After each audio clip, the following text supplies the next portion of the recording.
নমস্কাৰ আকৌ ধুনীয়া আপোনালোকৰ বাবে এইযোৰ হ'ব খুবেই ধুনীয়া ৰেশমী পাটৰ যোৰা হ'ব DMC ৱৰ্কত ডুৱেল কালাৰ কৰি খুব ধুনীয়াকৈ বনাই দিয়া হৈছে আৰু মাজৰ বুটাবোৰ এনেকৈ থাকিব সাইড পটি এগিটা হ'ব আৰু এখন হ'ব মেখেলাখন এই ধুনীয়া যোৰা আপোনালোকে ল'ব পাৰিব 8800 रुपीसত ধুনীয়াকৈ ল'ব পাৰিব এই ৰেশমী পাটৰ যোৰা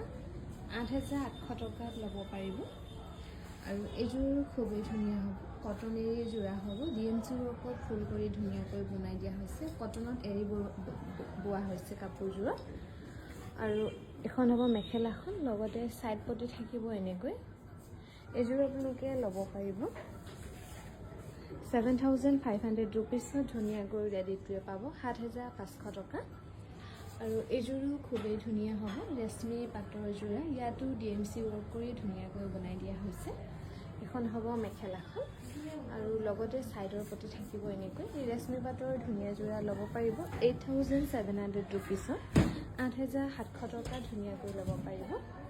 আৰু এইযোৰ খুবেই ধুনীয়া হ'ব ৰেশমী পাটৰ যোৰা ফল বডি ৱৰ্ক কৰি ধুনীয়াকৈ বনাই দিয়া হৈছে আৰু এখন হ'ব মেখেলাখন এইযোৰ আপোনালোকে ল'ব পাৰিব 8900 रुपीसত ধুনীয়াকৈ ল'ব পাৰিব এই ৰেশমী পাটৰ যোৰা